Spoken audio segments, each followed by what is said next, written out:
Good afternoon and welcome to our midday briefing. Today is Monday, 6th of October.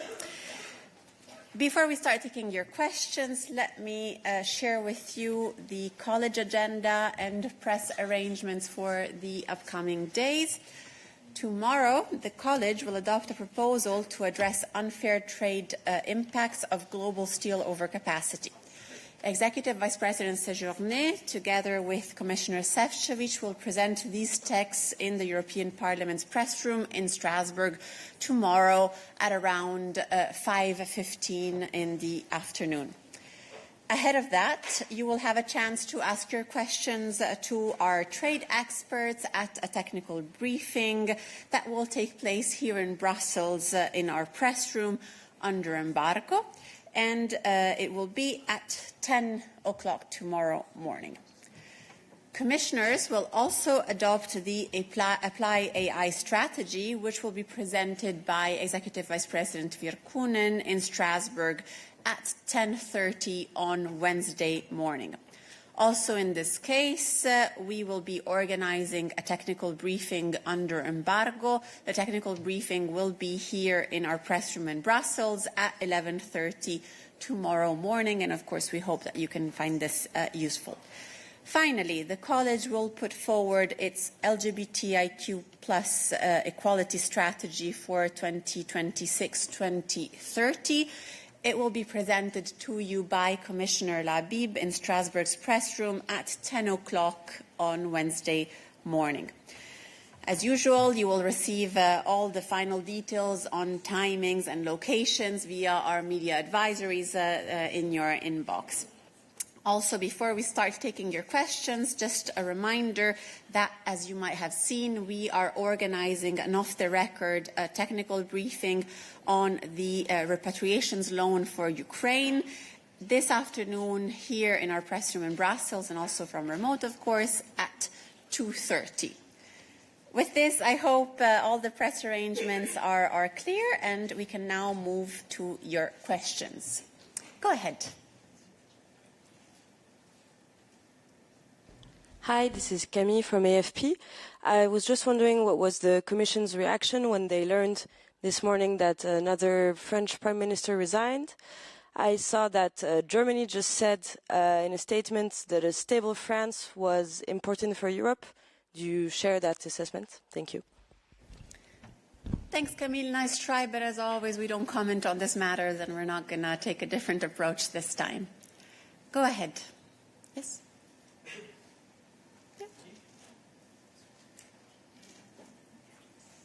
Merci. Oliver Grimm du journal autrichien Die Presse. Est-ce que la Commission européenne pense, avec le recul, que peut-être la Révolution française de 1789 est un peu précipitée en vue de cette instabilité politique? Merci. Merci. Je ne pense pas qu'on va faire un commentaire à propos de ça. Questions? Go ahead. Hello, Vitaly Sizov, Freedom. I just have one question connected with the result of election in Czech Republic.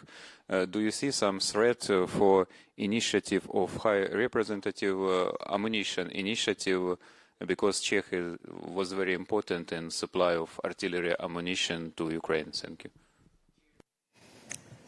Thanks. Anita's joining me.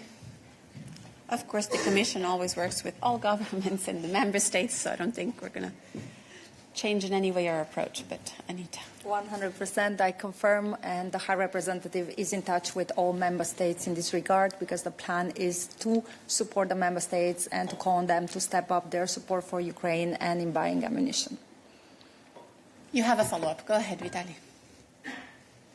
Maybe you have some numbers. What's the implementation of this initiative? 100% of 90%? Thank you. So when it comes to the High Representative initiative on ammunition, we are still at the 80% target. As I said, the High Representative is in touch with the member states. Also for the absolute newest data, we'll have also a meeting on FAC on defense next week on Wednesday, on the 15th of October. So this will be an opportunity to continue the exchange. Questions on the same matter? Go ahead. Hi, Angela Skujins from TVP World. Just following up from that, out of the 80%, how much has the Czech Republic contributed to that figure? And have they delivered on the ammunition yet, or is that still to be supplied? Thank you. Thank you. On this, I'll invite you also to get in touch with our Czech counterparts. As I said, on the details, on the numbers, discussions are still ongoing. A meeting will take place next week. I can give you just the broad numbers and the percentage. Other questions on this topic? No. Since Anita's here with me, other questions on foreign affairs? So we're staying on foreign affairs. Go ahead. Hello, Luka Hachidze, Formula TV Georgia. So the first response from the Georgian Dream government to the statement by Kallas and Goss was the EU should stop spreading lies.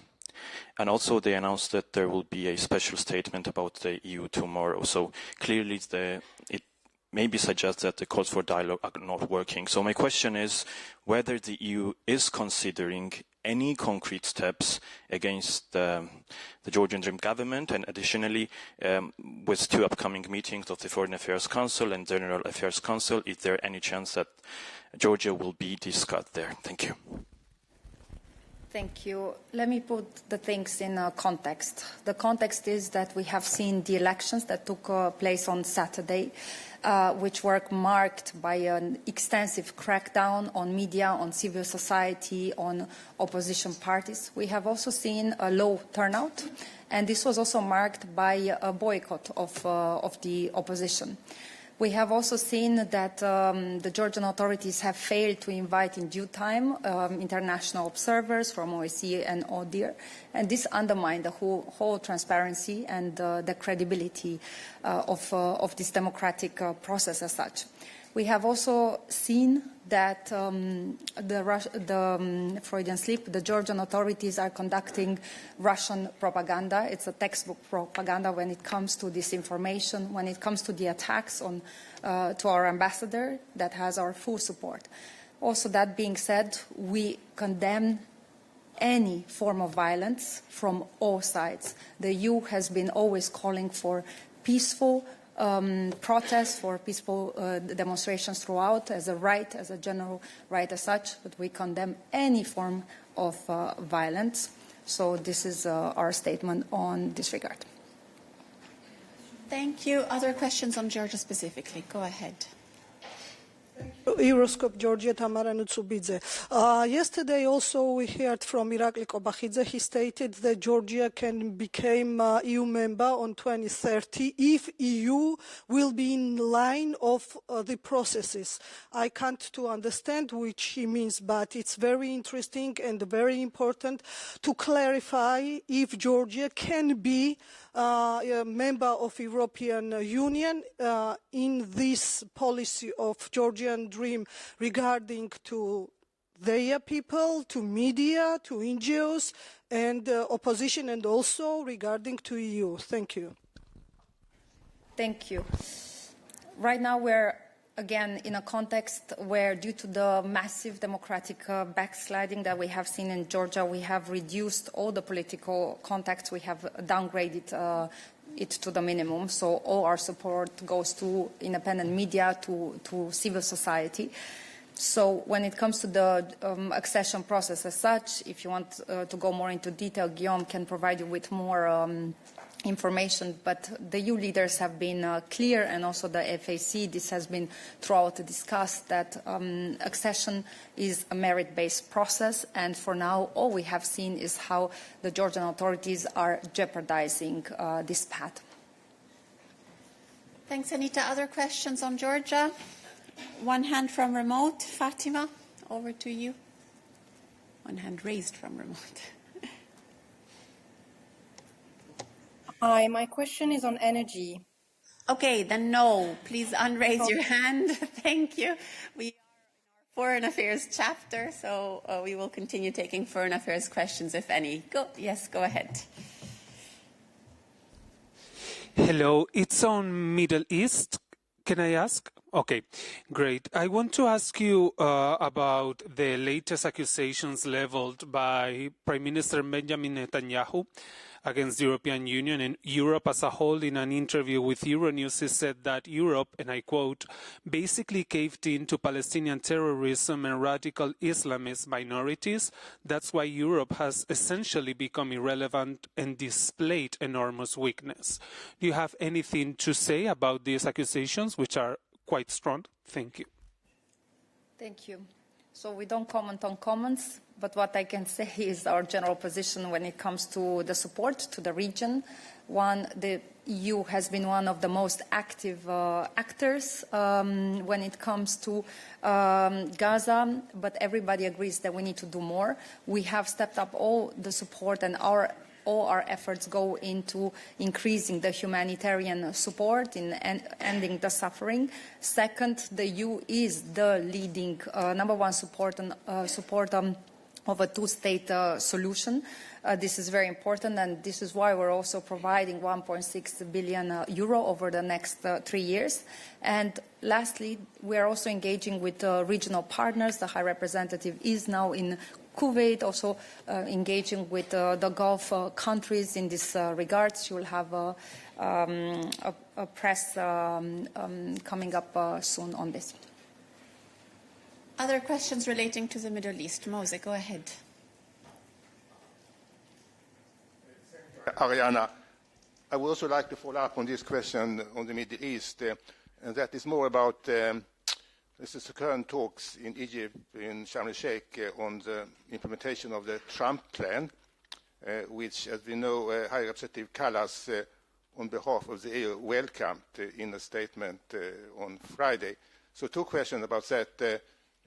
First, Kallas said in a statement that the EU stands ready, and also that has been said by the Commission President, to support the Trump plan and contribute to its implementation.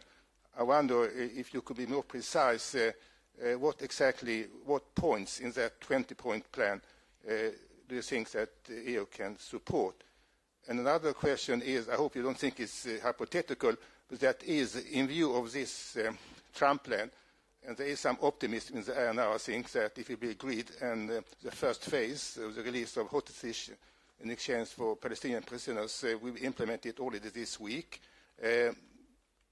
Do you think that, is that the reason, do you think that the Commission might reconsider or amend its previous proposal for targeted sanctions against Israel?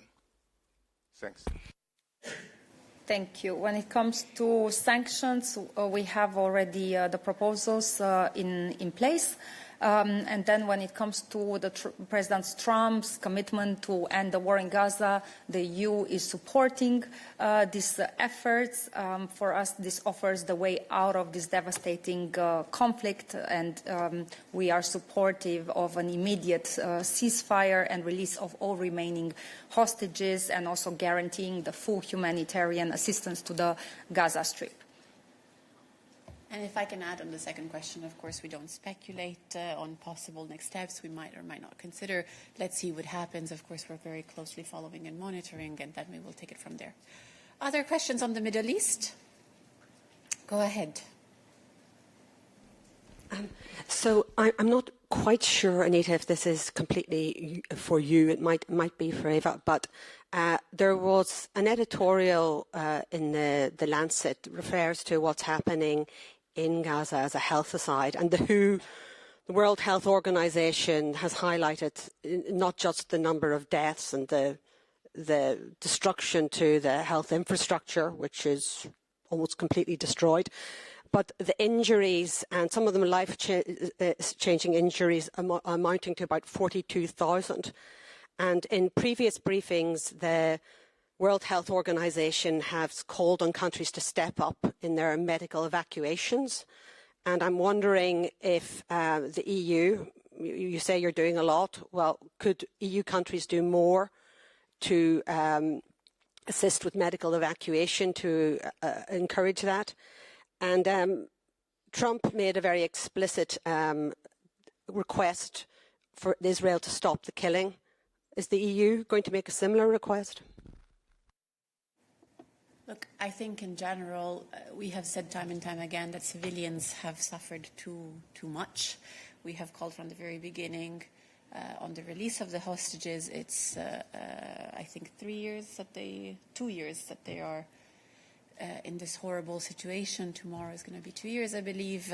Clearly, the situation in Gaza is unacceptable. We have called on the protection of civilians constantly, and of course this remains. For medical assistance, it's actually Eva, I think, that could provide more information, and I will call her on the podium in a moment. I think we have been engaged in facilitating and coordinating with our member states, but overall, yes, we are calling on everyone to step up the action and provide even more support to the civilian population in Gaza, which is, of course, in dire need of assistance from a medical perspective included. Other questions on the Middle East for Anita before I call Eva to the podium? Not the case. Perhaps, Eva, then you join me. I don't think we have other foreign affairs questions as far as I can see. So, Eva, if you want to complete the reply, if you have anything to add.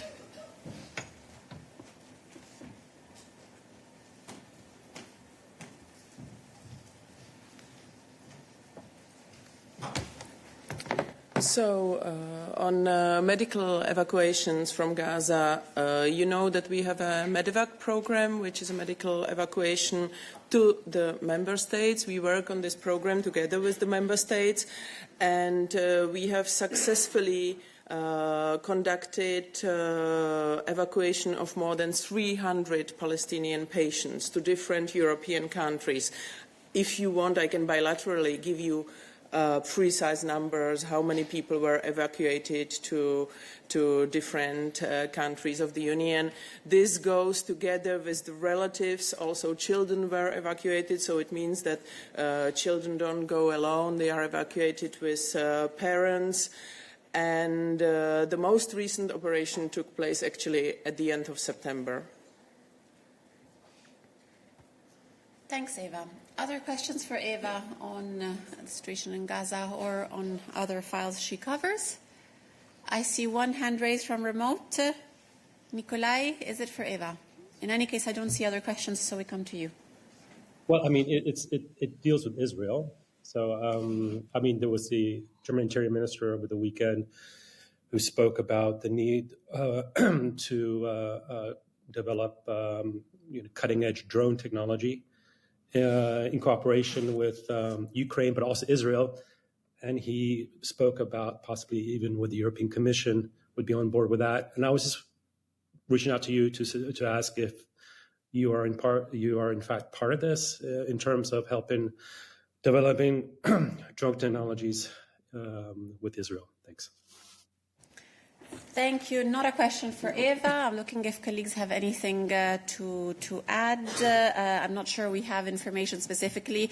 As always, we don't comment on comments. You know our proposals relating to activities and research with Israel. But Thomas, I don't know if you have anything on drones development specifically to add. Thank you, Ariana, and thank you, Nikolai. Not much on this specifically. I mean, our work continues within SAFE with our member states, with our industry specifically to ramp up our defense investments also when it comes to drone technologies, where we also have some funding programs, including EDF, where we also develop the latest drone technologies, but nothing I can relate on specifically on Israel, no.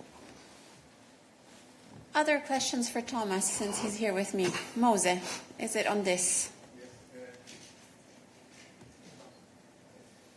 Thanks again, Diana. Yes, talking about this drone wall, I wonder if there is any similar project going on by NATO. I think I heard that there is some kind of, let's say, project of a more, let's say, coordinated air defense system, which will include different layers, not only against drones, but also against incoming missiles. And that's something which NATO is developing. How is that related, I mean, to the Commission's proposal for a drone wall? Thank you. Thank you, Mose.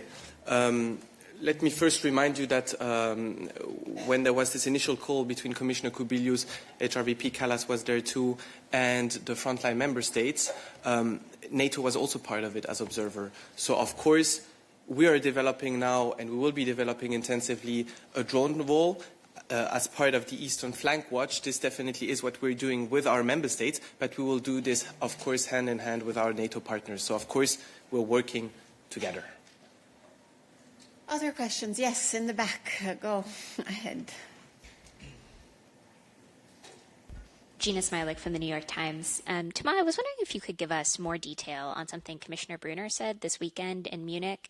He talked about potentially repurposing Frontex funds or using additional Frontex funds for purposes of some sort of drone and internal security strategy. And I wondered if you have any more that you can tell us on that. Thanks. This is actually a question for Markus. We go by different spokes depending on the angles. I do not see other hands raised for Thomas. No. So thanks a lot, Markus. Would you have anything to share with us already now?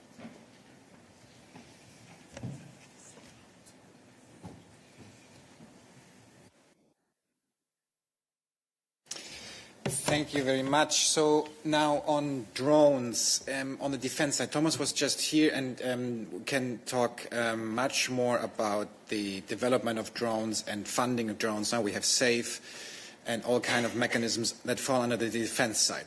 Now on the internal security and border management perspective, there is also a dimension on drones. And there the Commission has set out important steps in its European internal security strategy, Protect EU, earlier this year.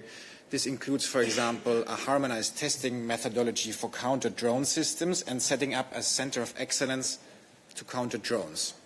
So this is work that's building up on the various work strands the Commission has been developing together with Member States, including based on an important communication from 2023 on countering potential threats posed by drones. So that's also documents worth looking at. Then, of course, close cooperation and coordination of all security actors is paramount, and this is what's happening both in Member States and at EU levels. That means internal side also looks at developments together with the external and the defense side. And what we are doing and how we can support Member States on the internal side is, for example, on funding from existing EU programs like the Internal Security Fund, the ISF, and the Border Management and Visa Instrument, the BMVI. There is, for example, and now we come to your Frontex question, an ongoing call via Frontex for a total of 150 million euros that can support Member States in the purchase of various uncrewed equipment for surveillance, meaning drones. And Frontex will also continue to provide training on the tactical use of drones, counter-drone capabilities for border management. Maybe one more word on Frontex and drones. Frontex is a law enforcement agency. That means Frontex itself uses drones to support border surveillance. And we're working with Member States and industry to address also a growing concern when it comes to border management, which is the use of drones for illegal activities at the borders, for example, smuggling. And this is what we are currently developing solutions for to help Member States authorities detect, track and respond to threats more effectively. This is something that Commissioner Brunner has talked about on Saturday at the Munich migration meeting. Many thanks, Markus. Other questions on this matter or on files Markus follows? Nikolai, you raised your hand again from remote. Is it for Markus? Yes, thank you. Yes, on this particular subject, I mean, do you foresee any role by Frontex of intercepting these drones and possibly shooting them down? I mean, is that in the books? And can you also remind us? I mean, because you also plan on reforming or proposing a new mandate for this organization. Can you give us some insights whether to what extent drones will be a part of that new mandate, if possible? Yes, I think on your first question, I already replied to this. So Frontex is a law enforcement agency. This is about border surveillance, so about detecting, finding things that happen, for example, at sea. So, for example, now we have two drones active in the Mediterranean. I think one is based in Malta, the other one in Crete. So this is what Frontex drones are doing. Then for what member states are doing with drones, this is something as well to check with member states. You know, Frontex is always supporting upon request, because border security and border management remains a national competence, of course, under EU law. Now, on the mandate, this was your second question, right? Strengthening the mandate of Frontex is, of course, a priority of this Commission. This is something that is also being said in the political guidelines. We are in close dialogue with member states to assess their needs when it comes to Frontex. This includes, as well, strengthening technological elements of border surveillance. And we will come up with a proposal for a stronger mandate next year, so in 2026. We're now in the phase of preparing this proposal. Of course, I cannot tell you anything that goes beyond that, but good to know that there will also be a discussion point at the next JHA on Frontex and the mandate, which happens to take place next week on the 14th of October.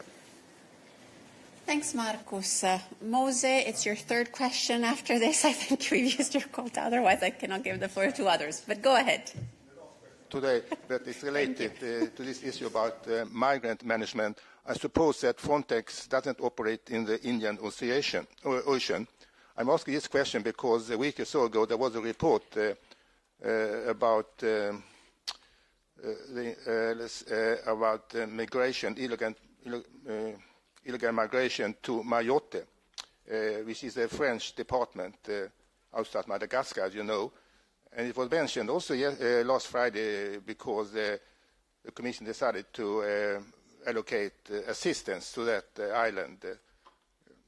And my question is, now there have been reports in an investigative report by Lighthouse Consortium that the French police is ramming boats with migrants from a nearby other island, which are trying to reach Mayotte, which has caused a lot of deaths in the recent years. First, have you noticed that report, and do you have any comment on it? Because what was strange in this case was it's police and not the Coast Guard, not the French Coast Guard, which is doing this. Thank you. Thank you, Moza. I'm not aware of this report, and Frontex does not have a mission in the Indian Ocean.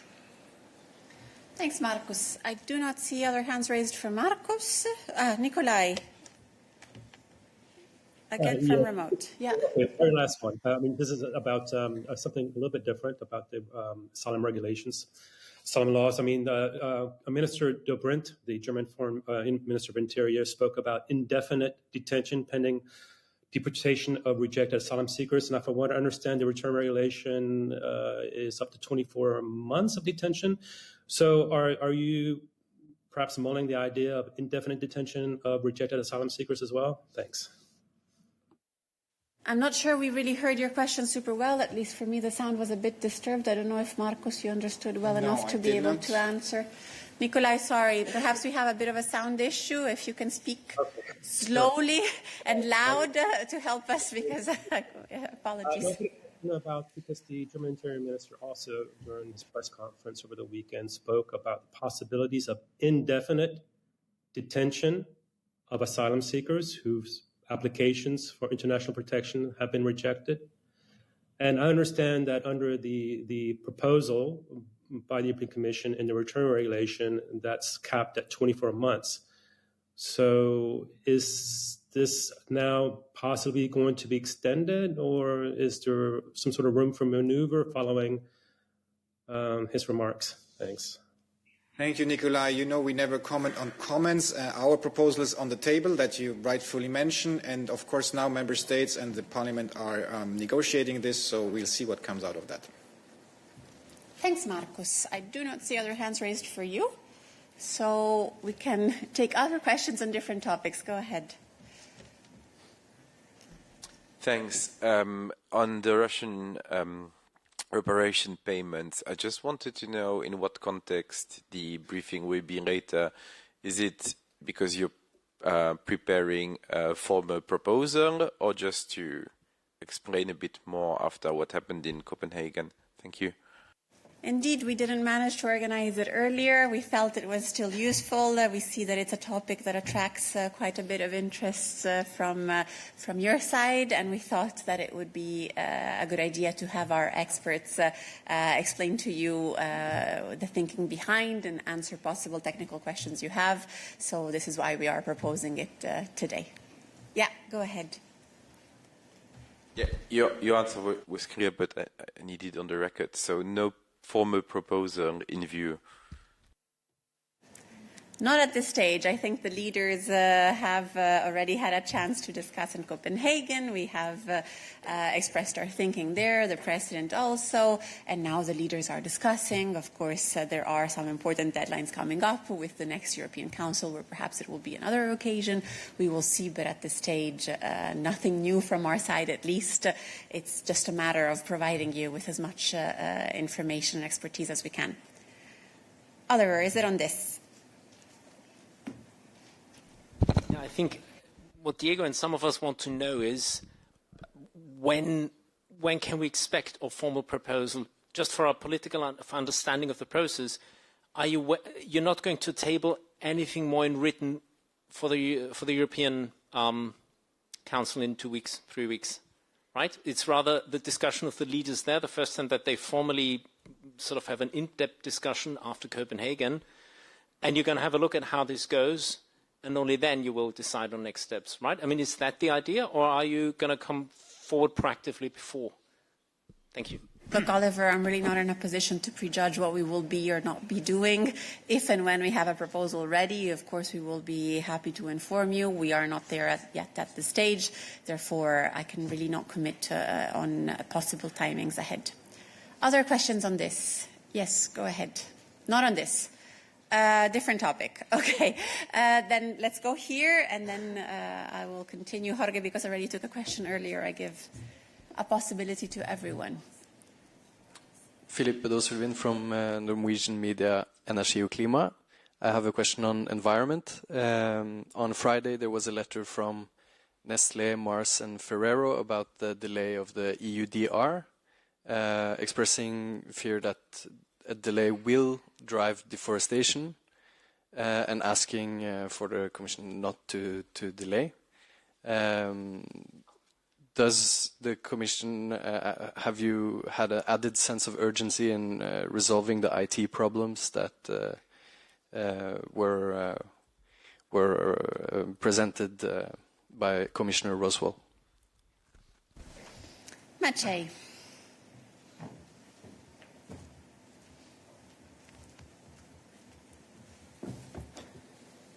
Thank you. Good afternoon. So as you know, we are preparing to address the IT problem that we discovered under EUDR. What I can say is that indeed we are planning to come up with our proposal. I cannot confirm any timeline yet, but please stay with us and we'll communicate it when it's ready. Thank you. Other questions for Maciej, since he's here with me? Not the case. Thanks a lot, Maciej. Other questions for us? Go ahead. And then Jorge, I promise I come also to you. Thank you, Magnus, with Euractiv. It might be for Maciej, but it might also be for you, Ariana. Last week in Copenhagen, von der Leyen said that the EU needs deregulation as well as simplification. So far, the Commission has been very adamant about saying we need simplification and not deregulation. So is this a new Commission line, or did she misspeak? I think that the focus of this Commission has been on simplification. You are aware of all the actions we have taken in this sense. The objectives of our legislation remain. We have always said that we are committed to them. If I may, I'm looking if I find it. There was also a reference to this in the speech that the President gave last week on Friday in Italy. I hope I can find the right part. But she was speaking of the 28th regime. she has reiterated that the idea is to simplify what is, I cannot find the right quote, but I will be happy to point you to it after. The focus is entirely on simplification, maintaining the long-term objectives of the Commission. Yes, go ahead, you have a follow-up. I'm just going to ask you one more time then. So the EU is not pursuing an agenda of deregulation, but only simplification? The EU listens to what the companies, the member states, the stakeholders have been calling for, and that is a need to simplify the way in which we do business, reduce administrative burden, and this is the areas in which we have been intensively working, with all the packages we have proposed and all the ones we have upcoming. The long-term objectives of regulations remain at the core of our policies. I think the President herself has confirmed them often, also in her Soteo speech, for example, and remains committed to them. Questions? Yes, on this. Go ahead. Thanks. Krishnaya with ENS Europe. It's on the same topic. You made no mention of deregulation in your response, despite the question asking about that. So shall we understand that deregulation is the same as simplification? I am not an expert in English language. I don't want to say anything wrong in this sense. But what I can say is that our focus has been and remains on simplification, on making it easier for our companies to do business in the European Union, and this is where our action focuses on. Other questions for us today? Go ahead. Yes.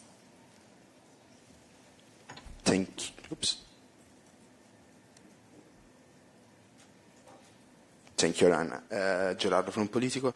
It's a question on something that the Commission announced last week, because on Friday the Commission green-lighted Bulgaria's second payment under the NextGenerationEU, and the press release is quite vanilla, but at the very bottom it says that the Commission defer a portion of payment without specifying how much, and the Deputy Prime Minister on the very same day said that they are expecting, we're talking about 200 million, so 1/3 of the payment being withheld, and that's because of the lack of reform on anti-corruption body.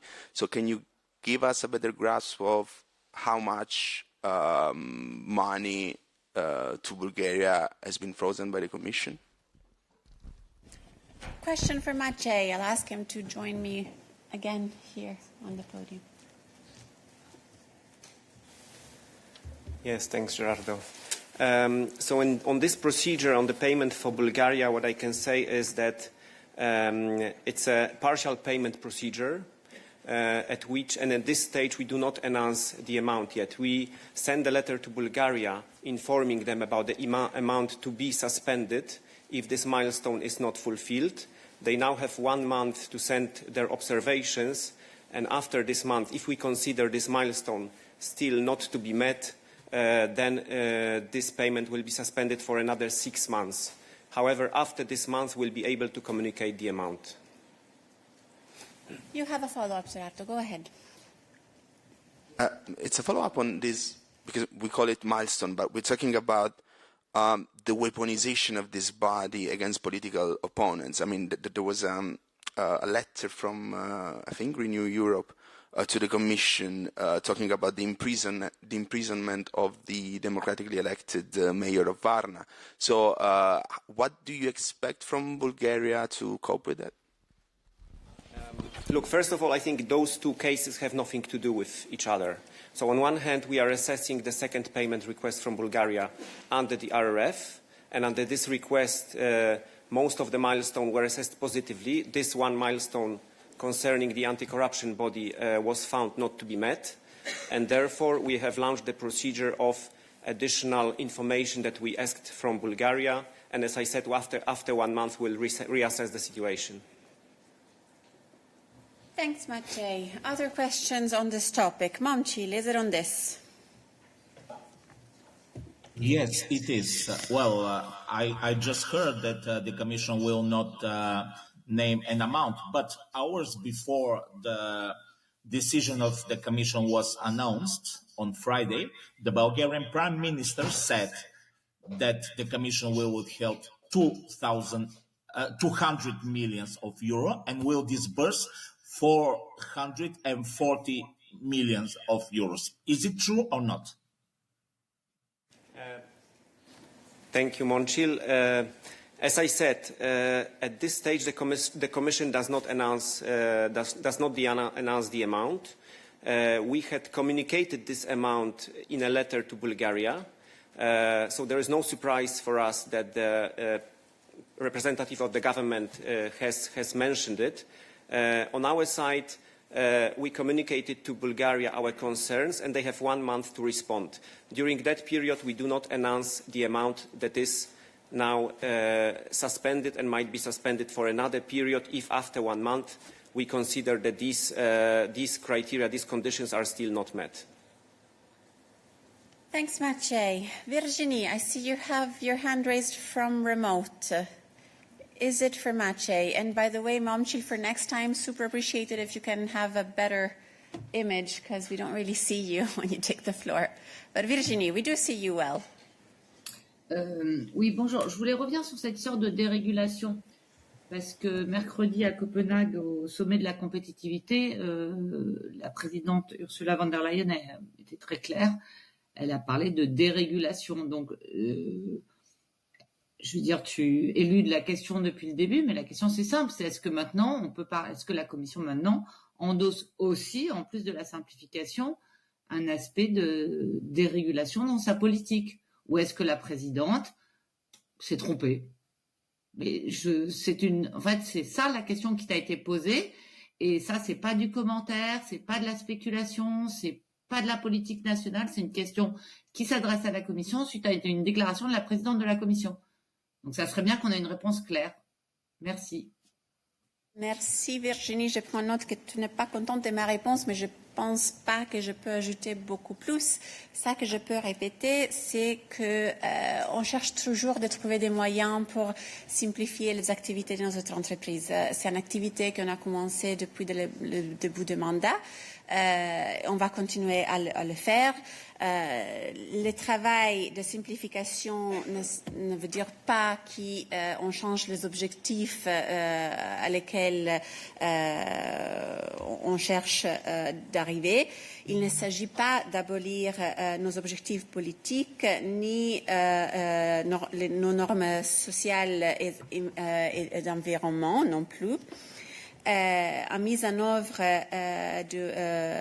rentable est synonyme de mise en œuvre plus efficace et plus rapide.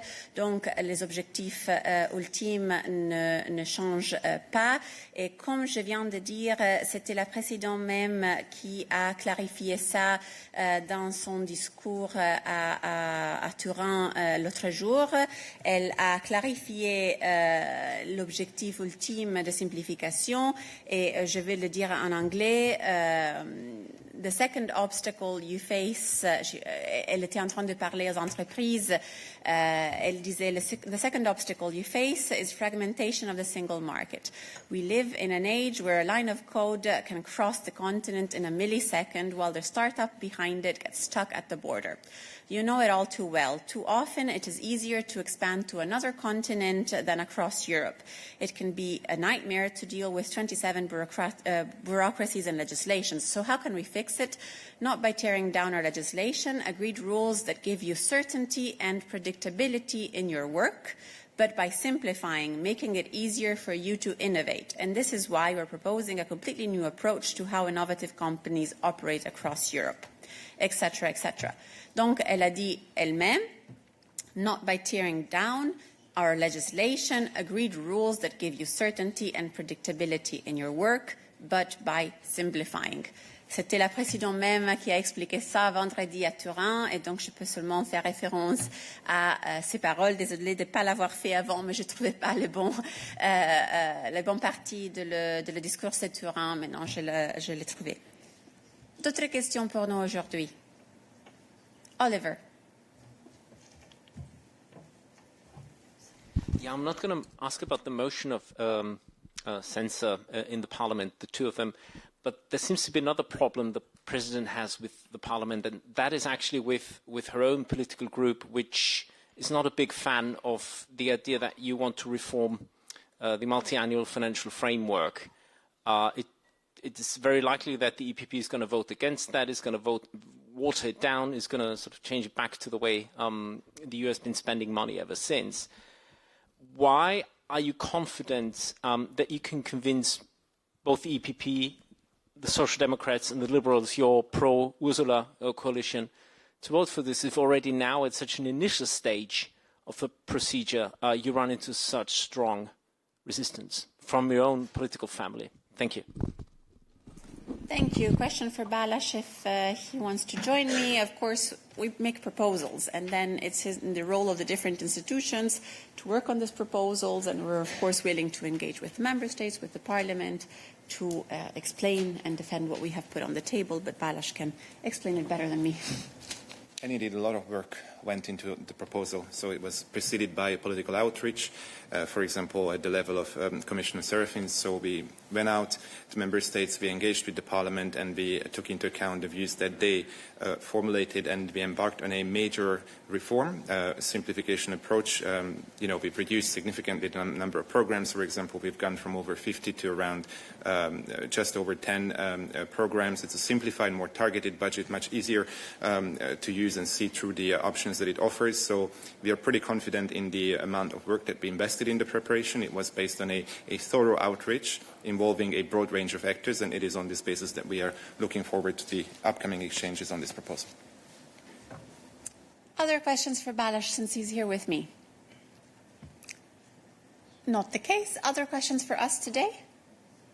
Not the case either. Therefore, this brings us to the end of this midday briefing. Let me just remind you that at 2:30, if you wish, we will have a technical briefing.